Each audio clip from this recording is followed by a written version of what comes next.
क्या नाम है सर आपका? धर्मवीर मेरा नाम है। अभी हम देख रहे हैं राहुल गांधी लगातार वोट चोरी का राग अलाप रहे हैं। मैं ये जानना चाहता हूँ कि जो जनता है जो ये देख रही है सरकार बनते बिगड़ते हुए जो लगातार ये क्रम चल रहा है, उसमें जनता क्या सोचती है कि क्या सच में वोट चोरी हुई है या राहुल गांधी ही जनता को बेवकूफ़ बना रहे हैं? इसमें दो चार बातें हैं। एक तो इनके पास कोई मुद्दा बचा नहीं, तो एक फुंतरू उनने पकड़ लिया। इलेक्शन कमीशन पे पहले भी लगातार बोलते रहे हैं, अब ये वोट चोरी ले आए। मैं इसमें मतलब ज़मीन की बात आपको बताता हूँ। आप गांव में देखेंगे जहाँ भी चुनाव होते रहे पूर्व से ही, मैं तो पिताजी से सुनता रहा हूँ, अपनी उस पीढ़ी से सुनता रहा हूँ कि उस समय भी फर्जी वोट कितने डाले जाते थे। यानी ये अगर हो भी रहा है तो ये कब से हो रहा है, तो कांग्रेस ये देख ले या राहुल गांधी ये देख लें कि ये काम पहले कब से होता रहा है, पहले कितने इतने फर्जी वोट, उसका भी उन्हें रिसर्च करवाई जानी चाहिए। और उसके बाद उस पर काम क्यों नहीं हुआ या इनकी सरकार ने काम क्यों नहीं किया, ये इनकी गलतियां हैं। बीजेपी या अभी की सरकार तो जो पद्धति चली आ रही थी वैसी चली आ रही है, उन्होंने हो सकता है उसको चेक ना किया हो, अगर उसमें 1-2% की कहीं खामी है भी। मैं इसमें यही समझ रहा हूँ, चूँकि उनके पास कोई मुद्दा बचा नहीं है तो एक फुंतरू वो पकड़ के लाए। उनकी जो टीम रिसर्चर है, अब वो कह रहे हैं कि जीरो मकान नंबर कैसे हो सकता है। हम लोग गाँव में जानते हैं कि कितने मकान नंबर जीरो के नाम से होते हैं। उनको बुनियाद की बात पता नहीं, ज़मीन की बात पता नहीं। मैं भी एक स्कॉलर हूँ तो मुझे पता है कि जो रिसर्चर रिसर्च करने जाते हैं वो कैसे बातें लिखते हैं, सब बनी बनाई बातें रहती हैं। ये हमारे जैसे ही साथी रिसर्च करने जाते हैं और वो 4 गुणा भाग कमरे बैठ के बना लेते हैं कि आप लोग पीआर का काम करते, तो मेरे कई दोस्त पीआर में, वो बताते हैं कि हम लोग नेताजी के पास काम करते हुए झूठा डाटा उनको दे देते हैं और नेताजी खुश हो जाते हैं। तो ये सब डाटा जो है, नेताजी हैं जो ये आरोप लगा रहे हैं वो खुद रिसर्च नहीं करते। नहीं, उन्हें खुद से ज़मीन पे जाके पूछना चाहिए, देखना चाहिए, है ना, कि जीरो नंबर होता है भाई। और कोई व्यक्ति अगर एक जगह वोट बनवा लिया, वो दूसरी जगह शिफ्ट हो गया तो दूसरी जगह उसका वोट बन जाता है। ये प्रक्रियाएं कैसी होती हैं, उन्हें खुद जाके ज़मीन पे देखना चाहिए। रिसर्चर के भरोसे काम चलोगे तो नहीं होगा, क्योंकि मैं भी रिसर्चर हूँ, मुझे पता है रिसर्च देश में कैसी हो रही है। तो ये मतलब बेकार का फुंतरू है, इसमें कोई भी सच्चाई मुझे जान नहीं पड़ती है। फिर भी ठीक है, हालांकि उन्हें एक बार अपना जरूर देख लेना चाहिए, पीछे जाके रिसर्च करवा रहा है थोड़ी पीछे की भी करवा लें कि क्या चल रहा है पहले से। अच्छा, कहीं ये एक मोटिव तो नहीं है कि जनता को चुनाव से पहले बेवकूफ़ बनाना? अभी बिहार के चुनाव हैं। हाँ, बिहार का चुनाव है ही। अच्छा, आप इसमें एक चीज़ देखो, अब जैसे बिहार का चुनाव आ गया, ये मुद्दे कब उठाए जाते हैं? जब चुनाव नज़दीक होता है।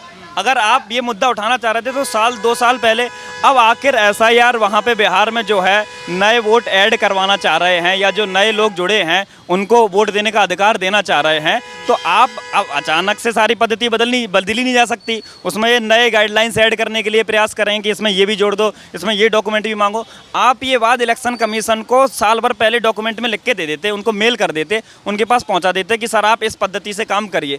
अब अंतिम समय पर आके आप इस तरह के मुद्दे उठाते हो जो कि हो पाना पॉसिबल नहीं है। तो मुझे ऐसा लगता है कि ये सब चुनाव के समय ही, आखिर फिर चुनाव आ गया तो चुनाव के समय आप ये सब काम करने लगे। तो ये सब चुनाव बनाने के लिए, माहौल बनाने के लिए चीज़ें, सच्चाई इसमें कुछ भी नहीं। चुनाव कंप्लीट होने के बाद आप देखेंगे कि इस मुद्दे को ये लोग भूल जाएंगे।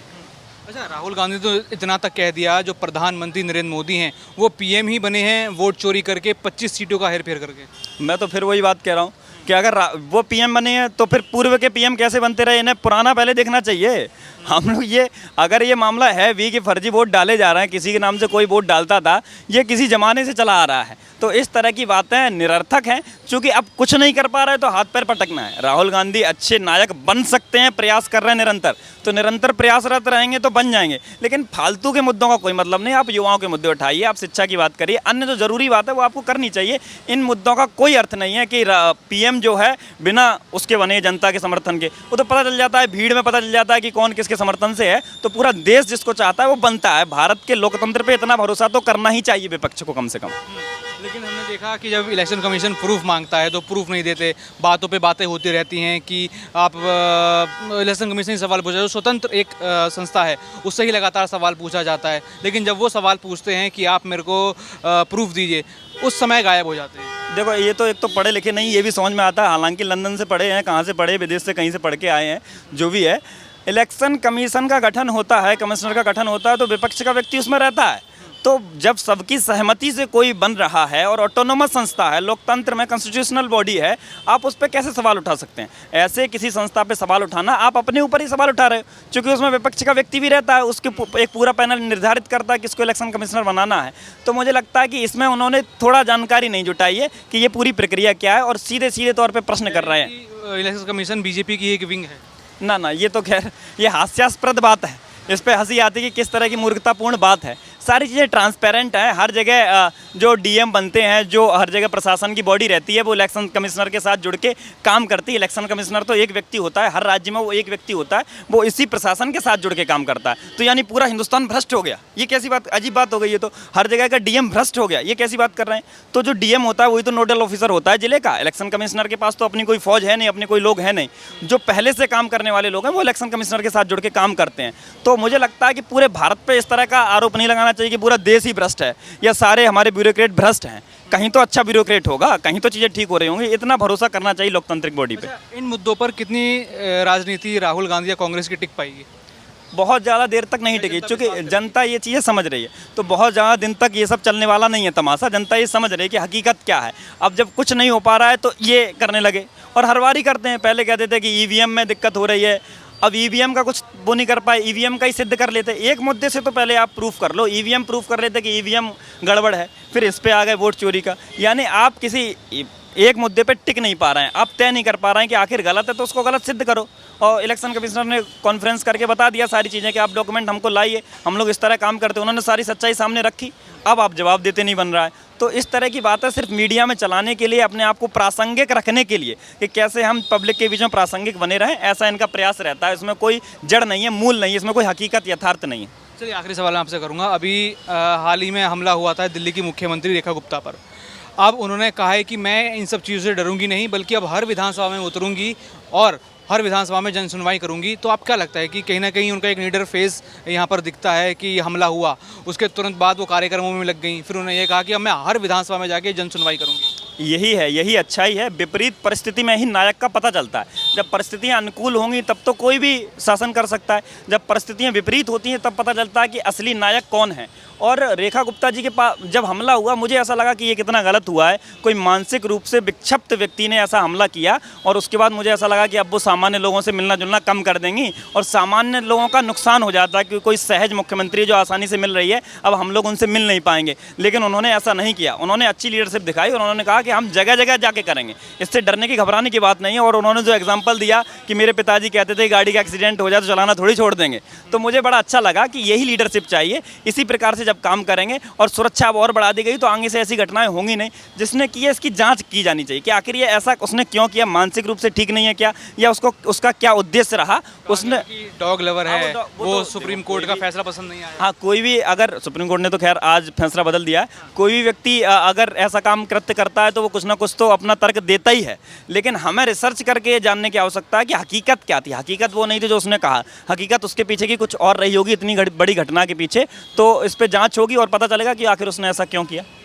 मतलब मानते हैं कि जो स्वभाव अब सीएम रेखा गुप्ता ने दिखाया वो काफ़ी निडर है और अब जनता के बीच और उनका विश्वास बढ़ेगा। बहुत अच्छा स्वभाव है। और जिस चीज़ का मुझे डर था कि अब वो पब्लिक के बीच में कम जाएंगी या हम लोग सहज रूप से कोई भी पब्लिक जनमानस मिल नहीं पाएगा, मुझे बड़ा अच्छा लगा कि उन्होंने ये निडरता दिखाई और कहा कि मैं हर जगह जाके, हर विधानसभा में जाके जन सुनवाई करूँगी और पब्लिक से 1 to 1 कनेक्ट होंगी। यही जन नेता, यही पब्लिक का नेता, यही लोकतांत्रिक देश का ऐसा नेता होना चाहिए। नमस्कार, मैं दौलत शर्मा और आप देख रहे हैं HDV न्यूज़।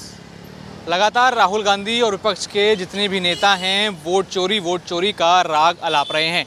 लेकिन यहाँ जो इलेक्शन कमीशन है वो कह रहा है कि आप पहले प्रूफ दीजिए, एफिडेविट जमा कीजिए और अपने जो आप आरोप लगा रहे हैं उनको पुख्ता कीजिए कि आरोप आप किस बेसिस पर लगा रहे हैं। अब राजनीति लगातार इसके ऊपर गर्म है, लेकिन जो आम जनता है वो इसको लेकर क्या सोचती है, हम जनता के बीच हम उतरे हैं, उनसे ही जानेंगे इन सवालों के जवाब कि आखिर वो इस पूरे मुद्दे के बारे में क्या सोचते हैं। आप देखेंगे आसपास कई सारे लोग हैं, उनसे जानते हैं आखिर ये वोट चोरी का इल्ज़ाम जो राहुल गांधी लगातार लगा रहे हैं इसमें कितनी सच्चाई है। इलेक्शन कमीशन तो लगातार प्रूफ यहाँ पर मांग रहा है। उन्होंने तो इतना तक कहा था कि जो प्रधानमंत्री नरेंद्र मोदी हैं वो प्रधानमंत्री ही बने हैं वोट चोरी करके।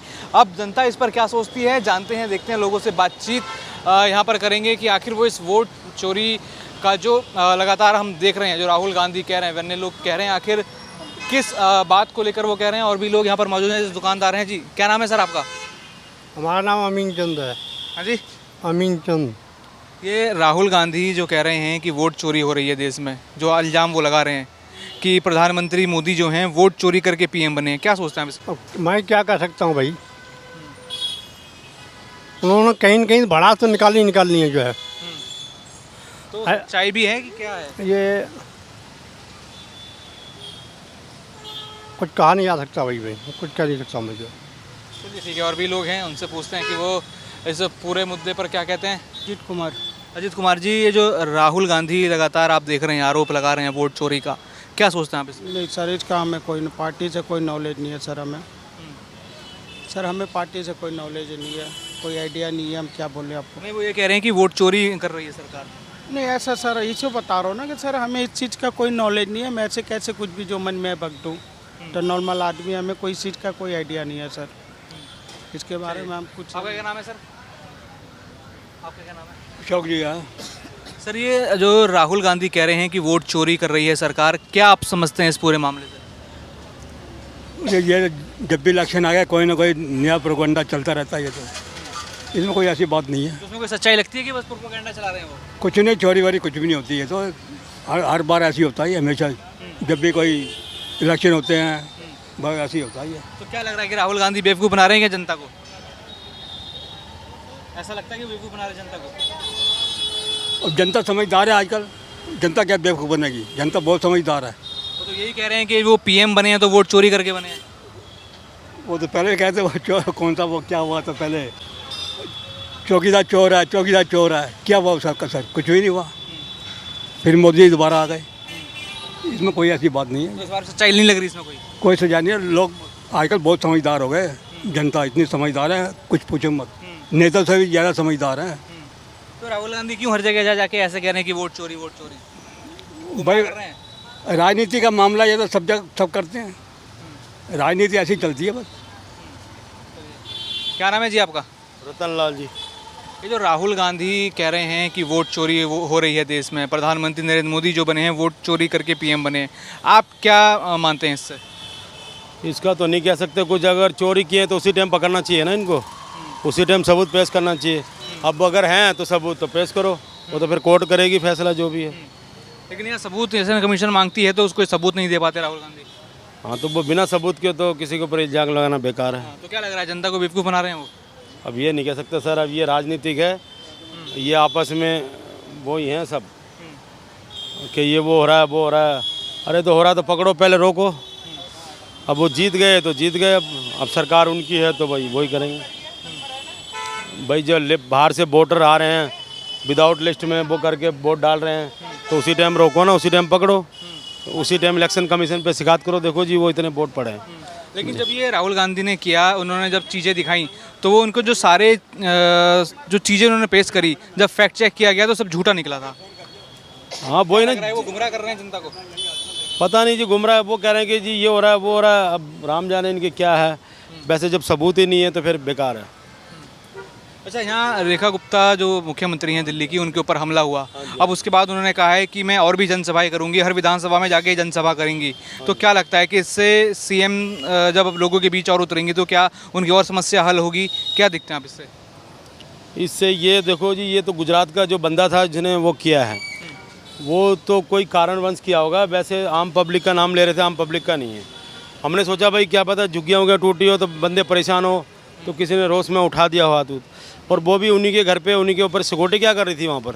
जब उनको इतनी सिक्योरिटी मिली हुई है तो सिक्योरिटी क्या तमाशा देख रही थी वहाँ तो पर? जनता के बीच उतर रही थी, वो तो जनता ही एक आम आदमी बन के आया था वो। नहीं, वो तो आया था आम आदमी, फिर सिक्योरिटी भी तो है ना, उसकी बाकायदा पूछताछ करो भाई कहाँ से आए हो, क्या है, किस कारण, क्या पूछना वो क्या। से उन्होंने फैसला किया है हर विधानसभा में जाएंगी, लगता है कि वो दिखता है कि निडर हैं, अब और भी संपर्क करेंगी लोगों से, जनता से और मिलेंगी। पर संपर्क करेंगे सर, पर उसके लिए उनको सतर्क रहना पड़ेगा। और जो जिन सभाएं वो करेगी, जो मिलना चाहता है उनसे पूरी पूछताछ करके फिर उनसे मिले थे। एडवोकेट परीक्षित। सर, अभी जो राहुल गांधी लगातार आरोप लगा रहे हैं, ये वोट चोरी का जो राग अलाप रहे हैं, क्या मानते हैं आप कि इसमें कितनी सच्चाई है और क्या सरकार वोट चोरी करके बनाई गई है? नहीं, कोई चोरी नहीं की गई है, ये सब आरोप झूठे हैं। जो मैं बोलना चाहता हूँ, ये सब सिर्फ बीजेपी और इन सबको डिफेम करने की वो है, और कुछ नहीं है। तो क्या लगता है, क्या राहुल गांधी जनता को कहीं ना कहीं बेवकूफ़ बना रहे हैं वोट चोरी करके? क्योंकि अब ये भी कहा जा रहा है बीजेपी की तरफ से कि अगर आप वोट चोरी इतना कह रहे हैं तो सबसे पहले आप वहाँ से इस्तीफा दीजिए जहाँ से आप जीत के आए हैं, क्योंकि वोट चोरी वहाँ भी हुई होगी। नहीं, ऐसा तो नहीं लगता, बट यस, ये सब सिर्फ आरोप लगाने की बातें हैं और कुछ नहीं है। जैसे भी बिहार में भी हम देख रहे हैं कि रैली चल रही है, वहाँ भी कई सारे चीज़ें उन्होंने बताई, लेकिन जब फैक्ट चेक किया गया तो सब झूठे निकल रहे हैं। तो एक गुमराह करने की कोशिश है क्या जनता को? गुमराह करने के लिए तो है, क्योंकि देखो अंगूर नहीं मिले तो अंगूर खट्टे है, वो वाली बात है ये, बस और कुछ नहीं है जो मेरे हिसाब से है, बाकी और कुछ नहीं है। हम बीजेपी के सपोर्टर हैं, उन्होंने काम किया है, इन्होंने कोई काम वाम कुछ नहीं किया जो मैं मुंह पे बोलना चाहता हूँ। और ये बस एक वो है ब्लेम गेम कि भैया तुम्हारी वजह से हमारे वोट चोरी हो गए और ये हो गया वो हो गया, बस मैं इतना ही कहूँगा। आशीष तिवारी। आशीष जी, ये बताइए, अभी वोट चोरी राहुल गांधी लगातार कर रहे हैं, कितनी सच्चाई जनता को इसमें दिखाई दे रही है? वो तो ये कह रहे हैं कि पीएम मोदी ही वोट चोरी करके पीएम बने हैं। हाँ, इसमें सच्चाई तो बिल्कुल भी नहीं है, हम कह सकते हैं, क्योंकि हम जिस ग्रामीण परिवेश से आते हैं वहाँ हम अक्सर देखते हैं, बचपन से देखते आ रहे हैं कि ऐसी चीज़ें हैं जैसे कि एक तो 00 गृह क्रमांक, मेरा खुद का गृह क्रमांक 00 है, मैं जब से जन्म लिया तब से, क्योंकि हाँ मेरा घर क्रमांक 00 है। मेरे 2500 वोटर होंगे मेरे गाँव में, और उनमें से लगभग 200 लोग ऐसे होंगे जिनका गृह क्रमांक 00 ही होगा। तो ये सामान्य सी बात है गाँवों में, अगर कोई जानता है देखता है तो उससे जान सकता है। एक तो ये BLO लेवल का, BLO जो बनाता है, वोटर लिस्ट बनाता है, अपडेट करता है, तो वो सारी चीज़ें करता है। एक तो मास्टर होता है BLO या कोई कर्मचारी होता है, वो घर बैठे ही अपना काम अपडेट कर देता है। तो अधिकांशतः चीज़ें वहाँ से गड़बड़ है, छोटी मोटी गड़बड़ियाँ हैं, उसको दुरुस्त किया जाना चाहिए। वोट चोरी जैसा इसमें कोई मामला नहीं है, और अगर है तो ये आज़ादी के समय से चला आ रहा है, कि कोई नई बात नहीं है। अगर ऐसा कोई मानता है, बोलता है, तो ये पहले की घटनाएं हैं, लगातार चली आ रही, कोई नई बात नहीं है। अच्छा, तो क्या राहुल गांधी कहीं ना कहीं जनता को गुमराह कर रहे हैं या बेवकूफ़ बना रहे हैं ऐसे मुद्दे उठा के? गुमराह ही करना कह सकते हैं, क्योंकि लगातार जब से मोदी जी शासन में आए हैं 2014 से, उसके बाद विपक्ष से गुमराह करने के लगातार प्रयास करता ही रहा है। पहले चौकीदार चोर है जैसे नारे लगाए गए, EVM पर लगातार सवाल उठाए गए, उसको लेकर कुछ हुआ नहीं, कोई मामला निष्कर्ष तक पहुंचा नहीं। अब ये वोट चोरी का मामला आया तो गुमराह करने का ही मसला है लगातार जो बना हुआ है। तो क्या लगता है ये मुद्दा कितना काम आएगा राहुल गांधी की? अभी बिहार में भी चुनाव हैं, बिहार में चुनाव होने, क्या उसका फ़ायदा उठा रहे हैं? हाँ, चुनाव को लेकर ही है, चुनावी स्टंट एक प्रकार से कहा जा सकता है, जो कि ये बिहार जैसे थोड़ा सा पिछड़े राज्यों में ज़्यादा दिखाई देता है, तो इसलिए है। बाकी उसका कोई फ़ायदा मुझे लगता नहीं, क्योंकि अभी चुनाव भी दूर है, 4-5 महीने का समय है, तो तब तक में ये चीज़ें धूमिल हो जाएंगी, उसका भी बहुत फ़ायदा मिलने वाला है नहीं। जनता पे क्या असर पड़ रहा है इस चीज़ का, जो ये वोट चोरी कर रहे हैं कि पीएम पे ही आरोप लगा दिया कि पीएम ही 25 सीटों का हेर करके वोट चोरी करके पीएम बने हैं? जब हेर फेरी करना होता तो 2500 क्यों करते, इंसान ज़्यादा करता। जो इतनी बार इस बार कम सीटें आई, 100-200 सीटों के करते तो कम से कम अच्छी सीटें आती। 400 का जो नारा था वही पार कर लिए होते, हेर फेरी करना होता तो ये सब चीज़ें एक फालतू का प्रोपेगेंडा फैलाया जा रहा है, इससे कोई जनता पर असर भी पड़ने वाला नहीं है। जो उनके समर्थक हैं वो बने रहेंगे, जो चीज़ें पहले से हैं वो कोई। अब जो इलेक्शन कमीशन कह रहा है प्रूफ दिखाओ, तो सब शांत हैं, और इलेक्शन कमीशन पे ही कह रहे हैं कि वही बीजेपी की विंग है या टीम बी है। नहीं, प्रूफ होगा तो ना दिखाएंगे, प्रूफ है नहीं, दिखाएंगे कहाँ से? ये छोटी मोटी गड़बड़ियाँ हैं जो हमेशा से चली आ रही हैं, इसमें कोई प्रूफ नहीं है और दिखा भी नहीं पाएंगे इसमें। तो क्या कहते हैं अभी ये, जैसे दिल्ली, आखिरी सवाल है मेरा, कि दिल्ली की मुख्यमंत्री रेखा गुप्ता हैं, वो जन सुनवाई करती हैं, पिछले बुधवार उन्होंने जन सुनवाई करी, लेकिन हमला उन पर हुआ। उसके बाद उन्होंने कहा कि मैं डरने नहीं वाली, अभी और जनसभाएं करूंगी, अब हर विधानसभा में उतरूंगी।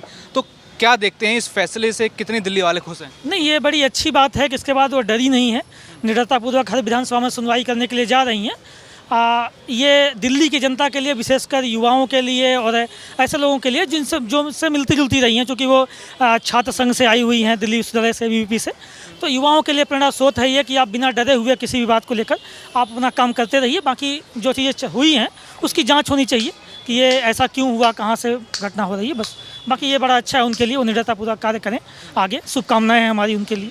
लगता है कि दिल्ली अगले 5 साल में उनके कार्यकाल में डेवलप होगी? जो पहले वो बीजेपी कहती है कि पहले 10 साल तो सब आपदा में रहा, सब खराब रहा, अब कितना बदलाव है? बिल्कुल उम्मीद है हमें, बदलाव शुरू भी हो गया है। जमुना सफाई जैसे मुद्दे जो बीजेपी के थे वो लगातार चालू हैं, तो मुझे उम्मीद है कि 5 साल में दिल्ली का बदलाव होगा। चूँकि ज़मीनी स्तर से उठ के आई है, उन्होंने देखा है, समझा है, तो निश्चित ही बदलाव होगा जो आने वाले दिनों में हमें दिखाई देगा।